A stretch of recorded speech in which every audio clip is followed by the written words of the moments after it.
الحمدللہ رب العالمین والصلاة والسلام علی رسول اللہ اما بعد۔ کوئی شخص خواب کے اندر یہ دیکھتا ہے کہ آگ ہے۔ اگر کسی لوگوں نے، کسی گروہ لوگوں کے نے یا کسی ایک فرد نے وہ آگ جلائی ہے اس بندے کے لیے کہ اس بندے کو اس آگ میں ڈالا جائے گا، اور یہ بندہ خواب میں دیکھتا ہے کہ میں اس آگ میں گیا ہوں لیکن آگ نے مجھے جلایا نہیں ہے، یہ صحیح سلامت واپس نکل آیا، تو قلنا یا نار کونی بردا وسلاما علی ابراہیم،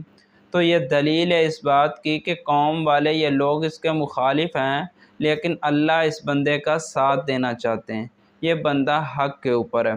اگر یہ دیکھتا ہے کہ آگ میں نے خود جلائی ہے اور اسی میں گر گیا ہے اور اس کے جسم کو آگ لگ گئی ہے، یا لوگوں نے آگ جلائی ہے اور یہ آدمی اس آگ کے اندر گرا ہے اور اس کا جسم جلنا شروع ہو گیا، تو اس کا مطلب ہے کہ کسی دشمن کی طرف سے، کسی حاسد کی طرف سے یا کسی کی نظر بد لگنے کی وجہ سے اس بندے کو کوئی بیماری، کوئی تکلیف یا کوئی مصیبت آنے والی۔ اگر وہ بندہ خواب کے اندر یہ دیکھتا ہے کہ آگ ہے لیکن وہ آگ اس کے منہ سے نکل رہی ہے،